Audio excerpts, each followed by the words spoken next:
நீங்கள் என்ன செய்து கொண்டிருந்தாலும் சரி, அதிலிருந்து ஓய்வு பெறாதீர்கள். திட்டவட்டமான இக்கிகாயை கொண்டிருப்பது மகிழ்ச்சியையும் மன நிறைவையும் வாழ்விற்கான அர்த்தத்தையும் கொடுக்கும். உடல், உள்ளம், ஆன்மா ஆகிய மூன்றின் ஆரோக்கியத்தின் மீது நிரந்தர தாக்கம் ஏற்படுத்தும் இந்த தத்துவத்தின் உள்நோக்குகளை உங்களுடன் பகிர்ந்து கொள்வதே இந்த புத்தகத்தின் நோக்கம். நீங்கள் ஜப்பானில் வாழ்ந்து கொண்டிருந்தால் இங்குள்ள மக்கள் தங்கள் வேலையிலிருந்து ஓய்வு பெற்ற பிறகும் வாழ்க்கையில் சுறுசுறுப்புடன் செயல்பட்டு கொண்டிருப்பதைக் கண்டு நீங்கள் மிகவும் வியப்படைவீர்கள். இன்னும் சொல்லப்போனால் பெரும்பாலான ஜப்பானியர்கள் உண்மையில் ஒருபொழுதும் ஓய்வு பெறுவதே இல்லை. தங்கள் ஆரோக்கியம் அனுமதிக்கும் காலம் வரை அவர்கள் தங்களுக்கு பிடித்த வேலையை தொடர்ந்து செய்து கொண்டிருக்கின்றனர். வேலையிலிருந்து நிரந்தர ஓய்வு என்று பொருள்படும் எந்த சொல்லும் ஜப்பானிய மொழியில் இல்லை. ஜப்பானிய கலாச்சாரத்தில் வாழ்வின் நோக்கத்திற்கு பெரும் முக்கியத்துவம் கொடுக்கப்படுவதால் அங்கு ஓய்வு பெறுதல் என்ற பேச்சுக்கே இடமில்லை என்று ஜப்பானை பற்றி நன்கு தெரிந்து வைத்துள்ள நேஷனல் ஜியோகிராபிக் பத்திரிகையின் நிருபர் டான் பியூட்டன் கூறுகின்றார். என்றென்றும் இளமை பொங்கி வழியும் தீவு. நீண்ட ஆயுளுக்கு உலகெங்கும் பிரபலமாக இருக்கும் ஜப்பானிய ஆரோக்கிய உணவு எந்த அளவு முக்கியமோ, தெளிவாக வரையறுக்கப்பட்டுள்ள இக்கிகாயும் மக்கள் தங்கள் சமூகத்தில் தீவிரமாக பங்கு கொள்ளும் போக்கும் அதே அளவு முக்கியம் என்று நீண்ட ஆயுள் குறித்து மேற்கொள்ளப்பட்ட ஆய்வுகள் தெரிவிக்கின்றன. ஒகினாவா மற்றும் பிற நீல மண்டலங்களில், அதாவது உலக சராசரியை விட அதிகமான ஆண்டுகள் மக்கள் வாழும் பகுதிகள் குறித்து மேற்கொள்ளப்பட்ட மருத்துவ ஆய்வுகள் இந்த அசாதாரணமான மனிதர்கள் குறித்த பல சுவாரஸ்யமான விஷயங்களை தெரிவிக்கின்றன. இங்குள்ள மக்கள் உலகின் பிற பகுதிகளில் இருக்கும் மக்களை விட நீண்ட நாட்கள் வாழ்வதோடு புற்றுநோய், இதய நோய், அழற்சி நோய் போன்ற தீவிரமான நோய்களின் தாக்கத்திற்கு மிக மிக குறைவாகவே ஆளாகின்றனர்.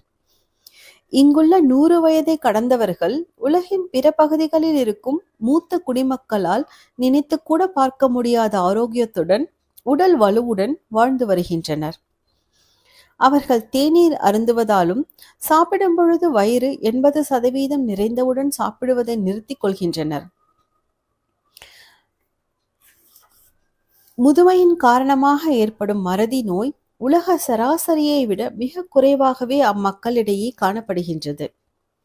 இவ்வாறு இக்கிகாய் மீது கவனத்தை குவிப்பது ஒகினாவா மக்களுக்கு அவர்கள் வாழும் ஒவ்வொரு நாளுக்கும் அர்த்தத்தை கொடுத்துள்ளதோடு அவர்களுடைய நீண்ட ஆயுளுக்கும் உடல் ஆரோக்கியத்துக்கும் முக்கிய பங்களிப்பையும் வழங்கியுள்ளது.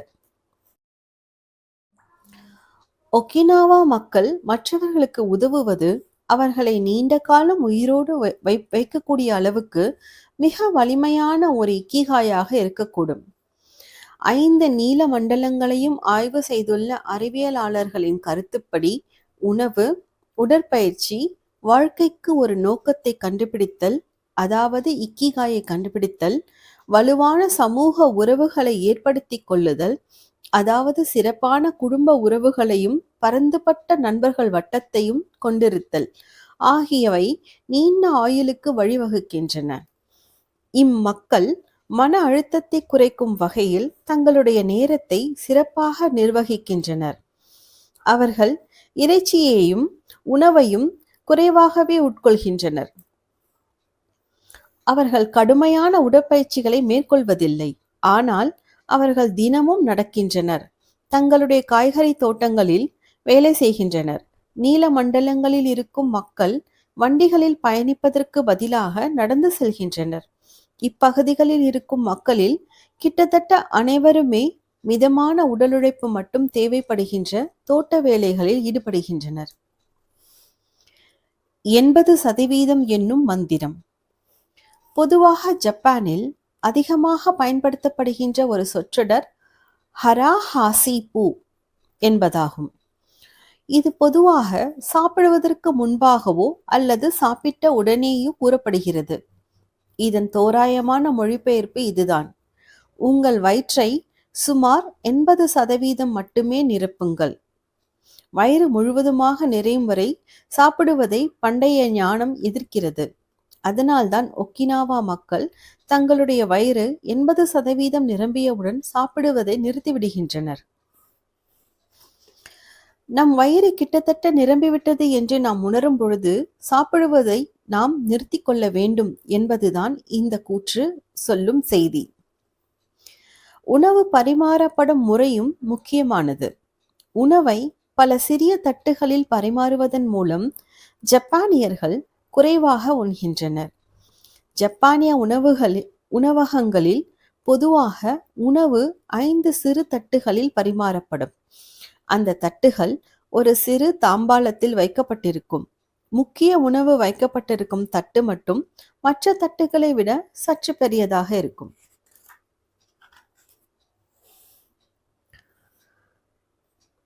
மோவாய், வாழ்க்கை முழுவதும் தொடரும் நட்பு வட்டம். உள்ளூர் மக்களுடன் நெருங்கிய தொடர்பை ஏற்படுத்திக் கொள்வது ஒக்கினாவா மக்கள் கடைபிடித்து வரும் பழக்கங்களில் ஒன்று. மோவாய் என்பது ஒரு குறிப்பிட்ட விஷயங்களில் ஈடுபாடு உள்ளவர்கள் ஒன்றாக சேர்ந்து இயங்கும் ஒரு குழுவை குறிக்கிறது. அக்குழுவில் உள்ளவர்கள் பரஸ்பரம் ஒருவருடைய நலனை மற்றவர்கள் பேணுவார்கள். தங்களுடைய சமூக குழுவுக்கு சேவை செய்வது என்பது பெரும்பாலானோருக்கு அவர்களுடைய இக்கிகாயின் ஒரு பகுதியாக ஆகியுள்ளது. மோவாய் ஒரு கடினமான காலகட்டத்தில் தான் தோன்றியது. விவசாயிகளுக்கு விளைச்சல் குறைவாக இருந்த காலகட்டத்தில் அவர்கள் ஒருவருக்கொருவர் உதவி கொண்டனர். தாங்கள் கடைபிடித்து வந்த சிறந்த வழிமுறைகளை பிறருக்கு பகிர்ந்து கொண்டனர். மோவாய் குழுவின் உறுப்பினர்கள் மாதம் ஒரு குறிப்பிட்ட தொகையை தங்கள் குழுவுக்கு அர்ப்பணிக்கின்றனர். அவர்கள் சந்திப்பு கூட்டங்கள் நடத்துவதற்கும் அப்பொழுது எல்லோரும் ஒன்றாக சேர்ந்து விருந்து உண்பதற்கும் ஷோஹி எனப்படும் ஜப்பானிய சதுரங்க விளையாட்டு போன்ற விளையாட்டுகளை விளையாடுவதற்கும் அல்லது வேறு ஏதாவது ஒரு பொழுதுபோக்கு நிகழ்ச்சிகளை ஏற்பாடு செய்வதற்கும் அப்பணம் அவர்களுக்கு பயன்படும். வழக்கமான நடவடிக்கைகளுக்கு பிறகு பணம் மீதமிருக்கும் பட்சத்தில் அப்பணத்திலிருந்து ஒரு குறிப்பிட்ட தொகையை பணம் தேவைப்படுகின்ற ஒரு குழு உறுப்பினர் யாரேனும் பெற்றுக்கொள்ளலாம். இந்த முறை ஒருவர் பெற்றால் அடுத்த முறை மற்றொருவர் என்று அவர்கள் தங்களுக்கிடையே ஒரு ஏற்பாட்டை செய்து கொள்வார்கள். குழு உறுப்பினர்களுக்கு பண நெருக்கடி ஏற்படும் சமயங்களில் குழுவின் சேமிப்பிலிருந்து அவர்கள் கடன் வாங்கிக் கொள்ளலாம். குழு உறுப்பினர்கள் உணர்வு பூர்வமாக ஒருவருக்கொருவர் ஆதரவாக இருப்பதோடு பொருளாதார ரீதியாகவும் ஒருவருக்கொருவர் உதவி கொள்ள மோவாய் ஒரு வழி செய்கிறது.